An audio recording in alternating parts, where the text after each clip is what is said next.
السلام علیک یا حجت اللہ فی ارض. السلام علیک یا عین اللہ فی خلق. السلام علیک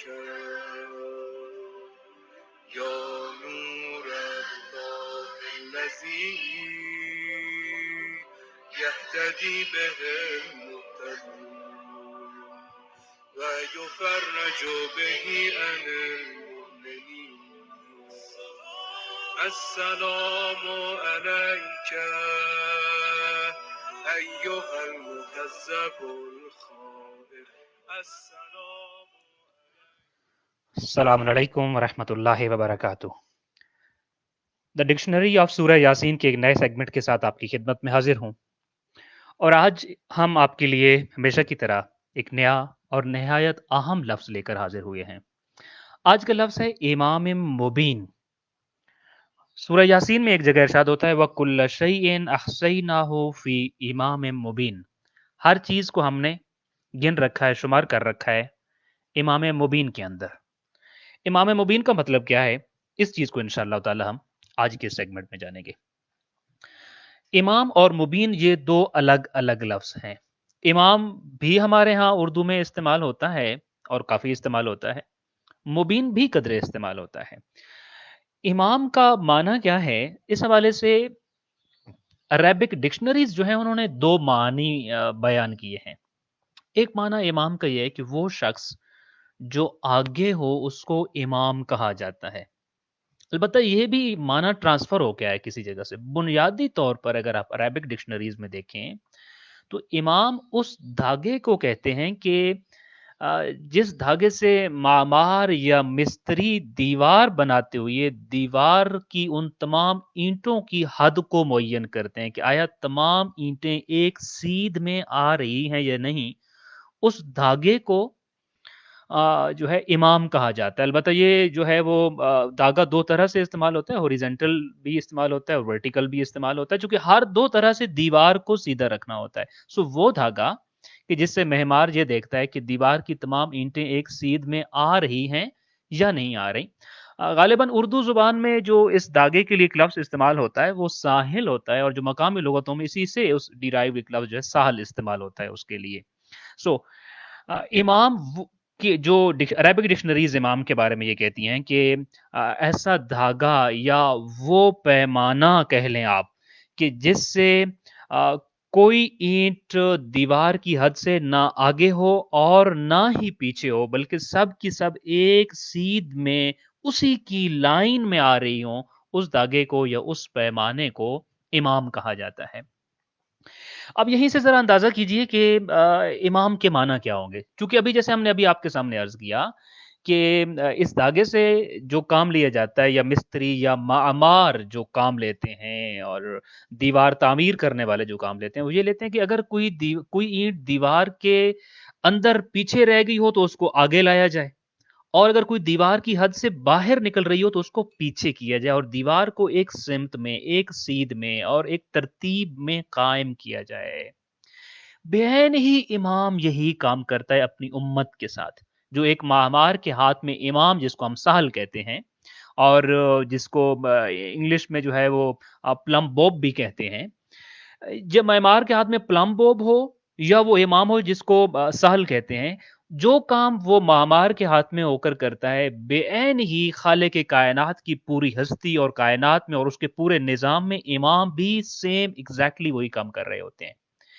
وہ لوگ جو کسی بھی وجہ سے امت یعنی امام امت کے ساتھ وہی کام کرتا ہے، امت کے وہ افراد کی جو کسی وجہ سے امت سے پیچھے رہ گئے ہوتے ہیں، کمزور عقائد کے مالک ہوتے ہیں، کمزور اعمال کے مالک ہوتے ہیں، تو امام کا کام ہے کہ ان کو اٹھا کے باقی لوگوں کے برابر، باقی امت کے برابر کھڑا کرنا.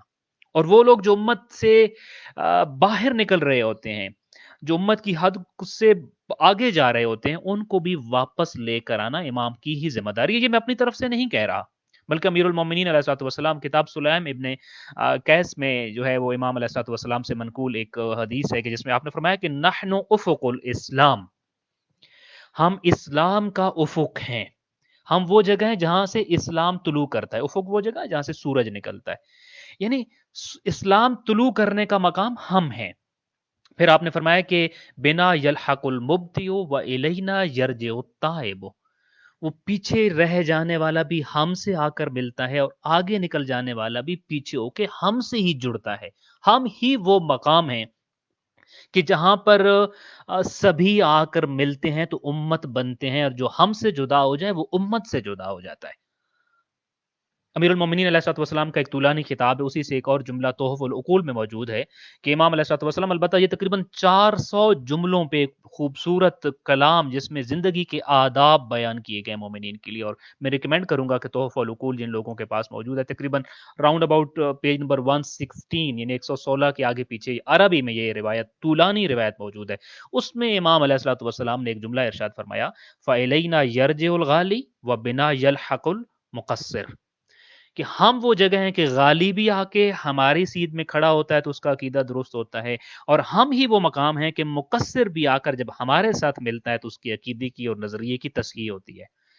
یعنی جس کے اندر کمی پائی جاتی ہے وہ اپنی کمی کو دور کرنا چاہتا ہے تو اس کو آ کے اپنے امام کے سامنے کھڑا ہونا ہوتا ہے۔ یعنی میں نے پھر وہی، آپ اس ساحل کو ذہن میں رکھیے، اس پلم بوب کو ذہن میں رکھیے کہ جیسے وہ دیوار کو ایک سیدھ میں لے آتا ہے، امام ایک امت کو ایک سیدھ میں، ایک نظریے میں، ایک خاص ڈگر میں لے کے چلتا ہے امام۔ اسی لیے امام علی علیہ الصلوۃ والسلام کا وہ پہلا خطبہ اگر آپ پڑھیں گے جو آپ نے ایک خلافت قبول کرنے کے بعد ارشاد فرمایا تھا، تو امام نے فرمایا تھا کہ اگر تم نے مجھے امام بنایا ہے تو اب میرے پیچھے چلنا ہوگا، میں ان رستوں پہ تمہیں لے چلوں گا جو امام ہونے کے ناطے میں ہدایت کے رستوں سے آگاہ ہوں۔ سو امت کو اس ساحل کی طرح پیچھے رہ جانے والوں کو آگے ملایا جاتا ہے، آگے نکل جانے والوں کو پیچھے کیا جاتا ہے۔ امام حسین علیہ الصلوۃ والسلام نے بھی ایک خط لکھا تھا جو کامل الزیارات میں موجود ہے کوفہ والوں کو، اور کہا تھا کہ الا فمن لحق بنا استشهد ومن لم يلحق بنا لم يدرك الفتح، کہ جو ہم سے آ کر ملتا ہے وہی شہادت پاتا ہے، اور جو ہم سے نہیں ملتا وہ کبھی فتح حاصل نہیں کر سکتا، وہ رستہ گم کر دیتا ہے۔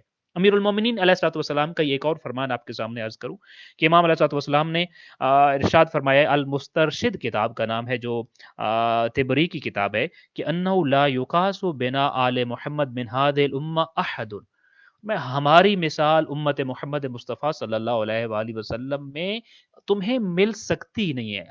اس امت میں ہماری مثال، ہماری نظیر مت ڈھونڈو، ہمارے جیسا اس پوری امت میں کوئی نہیں ہے۔ بنا یلحق التالی و الینا یفیء الغالی، ہم ہی وہ مقام ہیں کہ جہاں پہ آ کر پیچھے رہ جانے والے بھی ملحق ہوتے، آگے نکل جانے والے بھی واپس پلٹتے ہیں، ہم وہ مقام ہیں۔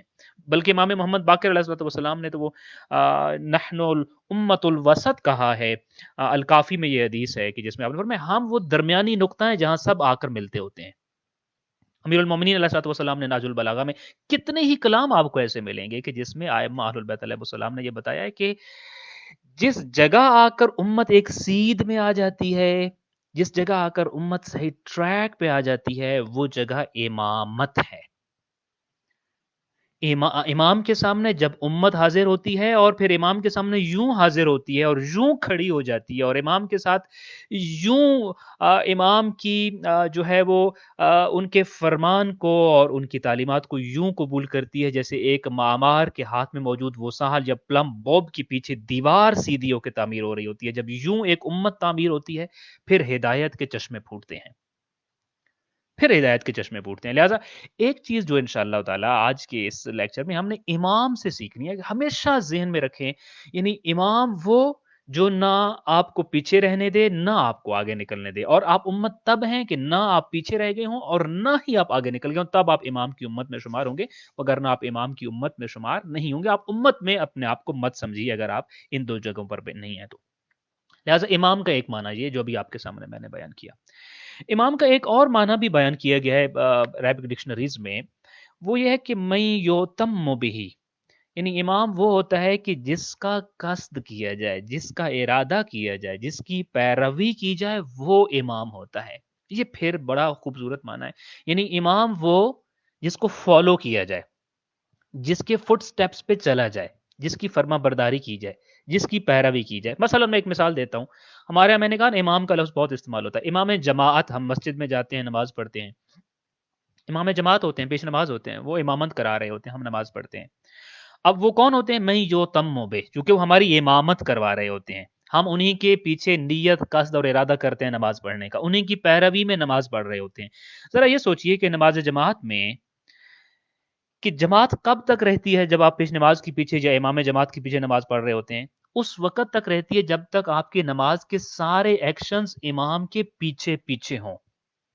اگر آپ نے امام کے پیچھے اپنے، یعنی آپ کا رکوع امام کے رکوع کے بعد، آپ کا سجدہ امام کے سجدے کے بعد، آپ کا قیام امام کے قیام کے بعد ہو، امام جماعت کے قیام کے بعد ہو، آپ مسجد میں ہوں، امام جماعت آگے محراب میں کھڑے ہوں، آپ پیچھے صف میں کھڑے ہوں، لیکن اگر آپ وہ سارے اعمال نماز، ارکان نماز اپنے امام جماعت سے پہلے انجام دے رہے ہوں، تو پھر آپ جانتے ہیں کیا ہوتا ہے؟ آپ پیچھے کھڑے ہو کر بھی فرادہ ہو جاتے ہیں. یعنی وہ جو محراب میں کھڑے ہیں وہ آپ کے امام نہیں رہتے، آپ ان کے مقتدی نہیں رہتے، اگرچہ آپ صف کے اندر کھڑے ہوتے ہیں اور امام کے پیچھے کھڑے ہوتے ہیں. صف میں کھڑے ہو کر بھی، امام کے پیچھے کھڑے ہو کر بھی، قدرے ان کے ساتھ نماز پڑھ کر بھی آپ ان سے الگ ہو جاتے ہیں، آپ ان سے فرادہ ہو جاتے ہیں. ایسے ہی امت کی مثال بھی ہے کہ امام وہ ہے جس کو فالو کیا جائے. آپ جماعت میں فرادہ کیوں ہو گئے؟ آپ مقتدی کیوں نہیں رہے؟ آپ کی جماعت کیوں ٹوٹ گئی اور کیوں ختم ہو گئی؟ کیونکہ آپ نے امام جماعت کو فالو کرنا چھوڑ دیا، بلکہ ایک قدم ان سے آگے جا رہے ہیں. تو اب وہ آپ کے امام نہیں، آپ مقتدی نہیں، آپ نماز جماعت میں نہیں ہیں، بے شک صف کے اندر کھڑے ہوں مگر آپ کی نماز فرادہ ہو چکی ہے. ایسے ہی امام کے ساتھ ہے. اگر امام، ہم جب کہتے ہیں پہلے امام علی ابن ابی طالب، دوسرے امام حسن مجتبی علیہ الصلوۃ والسلام، تیسرے امام حسین شہید کربلا، اور اس طریقے سے ہم اپنے بچوں کو نام یاد کراتے ہیں، امام وہ نہیں جس کے نام یاد کرائے جائیں. امام وہ نہیں، میں معذرت کے ساتھ یہ کہتا ہوں، کہ جس کا ایون کلمہ پڑھا جائے. امام کا خود لفظ یہ بتاتا ہے، امام وہ ہے کہ میں یوتم بے، جس کے پیچھے چلا جائے. سو اگر خدا نہ خواستہ میں کلمہ تو پہلے امام کا پڑھتا ہوں، اور میں اپنے بچوں کو بھی امام یاد کراتا ہوں تو یہی کرتا ہوں، اور میرے قبر میں جب تلقین پڑھی جائے گی تو پھر تب بھی یہی کہا جائے گا کہ امام علی ابن ابی طالب اور ان کے 11 معصوم بیٹے میرے امام ہیں. مگر میں نے جس کی اقتدا کی، امام تو میرا وہ ہے. میں زبان سے علی کو امام کہتا رہوں، مگر اگر میں یوتم بھی علی نہ ہوئے تو پھر علی میرے امام میرے ڈاکیومنٹس میں نہیں لکھے جائیں گے، میرے نامہ اعمال میں نہیں لکھے جائیں گے. میرے اعمال کا جو صحیفہ اور کتاب ہے اس میں میرا امام علی درج نہیں ہوگا، بلکہ وہ درج ہوگا کہ میں یوتم بھی، جس کی میں پیروی کرتا ہوں، جس کی بھی میں پیروی کرتا ہوں وہ میرا امام ہے. یہ دوسرا معنی. پہلا معنی جو ابھی میں اب آپ سکرین کے سامنے بھی دیکھ رہے ہیں، آئی ووڈ لائک کہ ہم اس کو یاد کر لیں کہ پلمبوب، امام از لائک اے پلمبوب. یہ امت تعمیر ہوتی ہے تو یہ پلمبوب کا جو کام ہوتا ہے وہ امام کرتے ہیں، اس امت کو راہ سے بھٹکنے نہیں دیتے، سیدھے راہ میں بالکل سیدھی جنت پہ لے جاتے ہیں اپنی امت کو. پہلا معنی. دوسرا معنی امام وہ ہوتا ہے، وہ جو معنی تھا وہ کس کے حوالے سے تھا؟ امام کے حوالے سے. یعنی امام کا فریضہ کیا ہے؟ امام کا فریضہ وہ پلمبوب والا ہے، وہ ساحل والا ہے، کہ وہ آگے نکلی ہوئی اینٹوں کو بھی پیچھے کریں گے، پیچھے رہ جانے والی اور دیوار کی جو لائن قدرے پیچھے نکل گئی تھی اس کو بھی آگے کر کے ایک سیدھ میں لے آئیں گے. یہ امام کا کام ہے. دوسرا معنی امت کے حساب سے ہے، یعنی امت میں یوتم بے، یعنی امام امت کے لیے امام وہ ہے جس کی وہ اقتداء کرتی ہے اور جس کی وہ بات مانتی ہے، جس کو وہ فالو کرتی ہے. البتہ ایک تیسرا معنی بھی امام کے حوالے سے بیان کیا جاتا ہے عربک ڈکشنریز میں، اور وہ معنی ہے کہ وہ راستہ جس پر چلا جائے، جس کی پیروی کی جائے. سو ایک راہ کو بھی امام کہتے ہیں، کوئی سا بھی راہ جس پہ چلا جاتا ہے. اچھا، یہ لفظ ہو گیا امام. اب امام مبین. امام مبین کا مطلب ہوگا، امام کا معنی جیسے بھی میں نے آپ کو بتایا کہ جن کا قصد کیا جائے، یا راستہ، یا جن کی پیروی کی جائے، یا رہنما، پیشوا، مقتدا جس کو ہم کہتے ہیں، وہ امام ہوتا ہے. مبین کا معنی ہوتا ہے بین سے نکلا ہے، جو بالکل واضح ہو، آشکار ہو، کرسٹل کلیئر ہو، کھلا ہوا ہو. سو امام مبین کا معنی کیا بنے گا؟ یعنی واضح اور کھلا ہوا رستہ، جس کا قصد کیا جائے، جس کی پیروی کی جائے، وہ رستہ، اور واضح اور بہترین کھلا ہوا رستہ.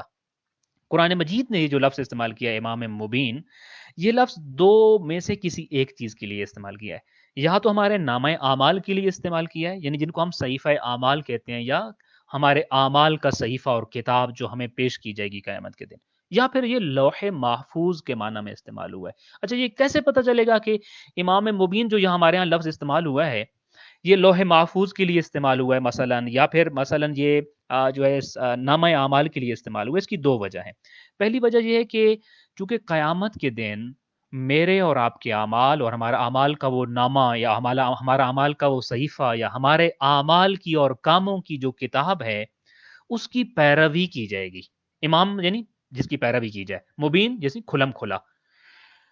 اچھا، یعنی جو کچھ ہماری کتاب میں تحریر ہوگا اسی کی پیروی کی جائے گی، اسی کے مطابق میری اور آپ کی جنت جہنم کا فیصلہ ہوگا، اسی کے مطابق میری اور آپ کی جزا یا سزا کا فیصلہ ہوگا۔ لہٰذا اس کو امام مبین کہا گیا ہے، یعنی ایسی چیز جو بہت روشن بھی ہے اور جس کی پیروی بھی کی جائے گی، اور یہ کب ہوگا؟ قیامت کے دن۔ وَكُلَّ شَيْءٍ أَحْصَيْنَاهُ فِي إِمَامٍ مُبِينٍ، ہم قیامت کے دن ہر چیز کو کھلی ہوئی کتاب کی صورت میں لے آئیں گے اور اسی کو فالو کیا جا رہا ہوگا۔ دوسرا معنی جیسے میں نے آپ سے عرض کیا کہ لوح محفوظ ہو سکتا ہے، اس کی وجہ کیا ہے؟ کیونکہ لوح محفوظ میں جو کچھ لکھا ہوتا ہے، اللہ نے جو کچھ لوح محفوظ میں لکھ دیا ہے، دنیا میں جو کچھ بھی ہوتا ہے، دنیا کے تمام حالات اور سارے واقعات اسی کی پیروی کرتے ہیں، تمام کچھ اسی کے مطابق وقوع پذیر ہو رہا ہوتا ہے۔ یعنی گویا ہر چیز اپنے وجود میں، اپنی ہیپننگ میں اسی کی پیروی کر رہی ہوتی ہے۔ البتہ یہ الگ چیپٹر کہ اگر لوح محفوظ میں لکھ دیا گیا ہے خدا نخواستہ کہ میں نے فلاں گناہ کرنا ہے، تو میں اب اس گناہ کو کروں گا اس لیے کہ چونکہ میں نے لوح محفوظ کی پیروی کرنی ہے تو کیا میں مجبور ہوں؟ یہ ایک الگ چیپٹر ہے جس کے بڑے زبردست قسم کے جواب دیے جاتے ہیں، جس کا آسان سا جواب یہ ہے کہ اگر استاد ایک شاگرد کے بارے میں جانتا ہو کہ یہ فلاں سبجیکٹ میں بہت اچھے مارکس سکور کرے گا اور فلاں جس سبجیکٹ میں ویک ہے، اور رزلٹ بھی بالکل ویسا ہی ہو، تو اس رزلٹ کا ذمہ دار استاد نہیں ہوتا بلکہ شاگرد ہوتا ہے۔ استاد نے تو اپنے کمال سے بتا دیا تھا کہ یہ طالب علم، اس کو میں جانتا ہوں اور اس کے اندر یہ صلاحیت پائی جاتی ہے کہ اس نے یہی کرنا ہے۔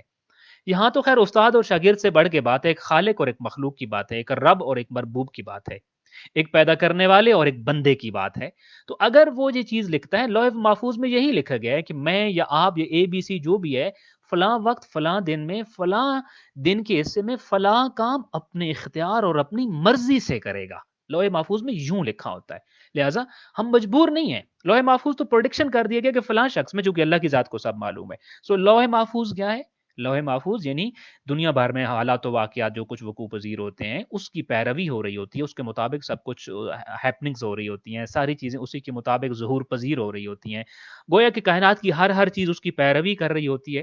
تو قرآن مجید نے سورہ یاسین میں یہ لفظ کہا ہے کہ وَكُلَّ شَيْءٍ أَحْصَيْنَاهُ فِي إِمَامٍ مُبِينٍ، ہر چیز کو ہم نے شمار کر دیا ہے، بند کر دیا ہے امام مبین یعنی لوح محفوظ کے اندر، اور کوئی چیز، کسی چیز کی حرکت، کسی چیز کی کوئی بھی معلومات لوح محفوظ سے اوجھل نہیں ہے، لوح محفوظ سے پوشیدہ نہیں ہے، وہاں سب کچھ لکھا گیا ہے اور محفوظ بھی کر دیا گیا ہے۔ What is the message? اس پوری جو آج ہم نے یہ دو لفظ ہی پڑھے ہیں، مگر ان کا میسج کیا ہے؟ تین میسیجز ہیں ان کے۔ ایک میسج تو یہ ہے، جیسے میں نے ابھی آپ سے کہا کہ امام کا جو فریضہ ہوتا ہے، امام کا فریضہ یہ ہوتا ہے کہ اپنی امت کی اصلاح کے لیے پیچھے رہ جانے والوں کو آگے لے آیا جائے اور حد سے بڑھ جانے والوں کو پیچھے کر کے امت کی ایک بہترین قسم، امام ایک معمار ہوتا ہے جو امت کی تعمیر کرتا ہے۔ اب امت میں جو پیچھے رہنے پہ بضد ہوں یا جو آگے جانے پہ بضد ہوں، وہ امت کے باغی کہلاتے ہیں، امت کے افراد نہیں کہلاتے ہیں۔ لہٰذا میرے امام کا فریضہ یہ ہوتا ہے کہ وہ مجھے ایک سیدھ میں، ایک امت میں شامل کریں گے۔ ایک امتی ہونے کے ناطے، ایک امام کا مقتدی ہونے کے ناطے، میں اس امام کو مانتا ہوں جس کی میں اقتدا کرتا ہوں۔ ہمیں خاص طور پہ اس پوائنٹ پہ بہت زیادہ غور و فکر کرنی چاہیے، کہیں ایسا نہ ہو میرے گھر میں علی ابن ابی طالب کے نام کے سٹکرز بھی ہوں اور احادیث بھی لکھی ہوئی ہوں اور بکس بھی ہوں اور میں نے علی کے نعرے بھی لگائے ہوں اور بہت کچھ محبت علی میں بھی کیا ہو، مگر میرا عمل علی کے عمل کا ساتھ نہ دے اور پیروی نہ کرے، اور جب میری کتاب میں، میرے نامہ اعمال میں، میرے صحیفہ عمل میں، میرے اعمال کے صحیفے میں جب یہ لکھا جائے کہ یہ کس امام کو مانتا تھا یا کس امام کے پیچھے چلتا تھا، تو وہاں علی کا نام نہ ہو، کیونکہ میرا عمل علی سے میچ نہیں کرتا۔ جیسے میں نے ابھی آپ سے کہا، کئی دفعہ ایسے ہوتا ہے کہ ہم محبین علی میں بیٹھے ہوتے ہیں مگر ہم اقتدا نہیں کر رہے ہوتے علی کی، بالکل ویسے ہی جو جماعت کی صف میں کھڑا تو ہے مگر فرادہ نماز پڑھ رہا ہے، چونکہ امام سے بار بار آگے نکل رہا تھا، شریعت نے اس کو فرادہ کر دیا کہ تو صف میں کھڑے ہو کر بھی مقتدی نہیں ہے اس امام کا، اور یہ امام تیری نماز کا ذمہ دار بھی نہیں ہے، تو فرادہ ہے، تیرا کوئی تعلق نہیں ہے۔ ایسے ہی ہمیں غور کرنا ہے، کہیں ہم فرادہ تو نہیں ہو گئے علی ابن ابی طالب کی اقتدا سے، اور اگر ہو گئے ہیں تو یقیناً ہمارا عمل ہمیں فرادہ کر رہا ہے۔ ہمیں اپنے عمل پہ نظر ثانی کرنی ہوگی، اپنے امام کے عمل کی پیروی کرنی ہوگی۔ اور تیسری بات جو ہمارا آج کا پیغام ہے، وَكُلَّ شَيْءٍ أَحْصَيْنَاهُ فِي إِمَامٍ مُبِينٍ، میری اور آپ کی ہر حرکت، یہاں تک کہ ہر سوچ لوح محفوظ میں محفوظ کر دی گئی ہے، اور وہ بڑا واضح اور کرسٹل کلیئر لکھا ہوا ہے وہاں پہ، میرے نامہ اعمال میں سارا کچھ ہوگا۔ قیامت کے دن جب یہ میرا نامہ اعمال، میں اپنے آپ کو جب میں پکچرائز کرتا ہوں اور میں سوچتا ہوں کہ میرے گلے میں میرا نامہ اعمال ہوگا اور اس میں میری فلاں فلاں سوچ، میرا فلاں فکر، میرا فلاں کام لکھا ہوگا، اور لوگ دیکھیں گے کہ یہ شخص جو ہمیں لیکچر دیتا تھا، یہ شخص جو فلاں جگہ پہ ہمیں گائیڈ کرتا تھا، اس کے نامہ اعمال میں فلاں فلاں فلاں فلاں عمل لکھا ہوا ہے، تو کس قدر شرمندگی ہوگی۔ اسی لیے قرآن مجید نے کہا ہے کہ بعض لوگ ایسے ہوں گے کہ جو کہیں گے کاش میرا نامہ اعمال مجھے نہ دیا جاتا، چونکہ وہ امام مبین ہے، ہر چیز کھول کر لکھ دی گئی ہے، کچھ چیز اشارے میں نہیں ہے، سب کچھ کھول کھول کر لکھا گیا ہے۔ جبکہ کچھ لوگ ایسے ہوں گے قیامت کے دن جب نامہ اعمال ان کو دیا جائے گا تو لوگوں کو پکار پکار کے کہیں گے آؤ میری کتاب کو پڑھو، چونکہ انہیں معلوم ہوگا یہ کتاب ان کو ان کا سر فخر سے بلند کر رہی ہے، لہٰذا ان کی خواہش ہوگی کہ محشر میں موجود لوگ ان کی کتاب کو پڑھیں، ان کے نامہ اعمال کو دیکھیں۔ چونکہ ہر چیز اس میں ہے، ہر چیز ریکارڈڈ ہے، تو ہمیں ایک چیز یہ پیغام یہ ہے کہ دیکھیے یہاں پہ کیمرہ لگا ہے، سیکورٹی کیمراز لگے ہوئی ہیں، اور اس کی ریکارڈنگ بعد میں سب کو دکھا دی جائے گی۔ چلے اس لیے نہ صحیح کہ میں حق بندگی ادا کروں، کم از کم اس لیے تو کسی مرحلے پہ میں حیا کر جاؤں کہ میرا یہ عمل سب لوگوں کے سامنے قیامت کے دن کھل جائے گا، لہٰذا مجھے تھوڑا بہت حیا کے ساتھ چلنا ہوگا، مجھے تھوڑا بہت خیال کرنا ہوگا اپنے عمل کے لیے۔ سو امام مبین کے لفظ نے ہمیں جو پیغام دیے، وہ تیسرا پیغام اس کا یہ کہ سب کچھ کھلم کھلا آ جائے گا، قیامت کے دن سامنے آ جائے گا ہمارے نامہ اعمال میں، لہٰذا ہمیں بہت احتیاط سے ایک ایک قدم، ایک ایک سوچ، ایک ایک حرکت انجام دینی ہے، تاکہ قیامت کے دن ہم انشاءاللہ تعالی شرمندہ نہ ہو سکیں۔ دعائے خالق کائنات ہمیں اس دنیا میں اپنے امام وقت کے ساتھ رابطے میں رہنے کی توفیق عطا فرمائے، اور اپنے امام کا حقیقی امتی بننے کی توفیق عطا فرمائے، اپنے ہر کام، ہر عمل، ہر سوچ، ہر فکر، ہر حرکت میں اپنے امام کا تابع اور فرما بردار رہنے کی توفیق عطا فرمائے۔ خالق کائنات قیامت کے دن جب امام مبین یعنی ہمارا صحیفہ ہمارے گلے میں ڈالے گا، تو خالق کائنات اس دن سرخ روح ہونے والے لوگوں میں، کامیاب ہونے والے لوگوں میں ہم سب کا شمار فرمائے۔ ماہ رمضان کے ان آخری دنوں میں ہماری جو لغزشیں، جو خطائیں، جو گناہ ابھی تک معاف نہیں ہوئے، خالق کائنات بحق زہرا ہمارے ان تمام گناہوں کو معاف فرمائے۔ السلام علیکم ورحمۃ اللہ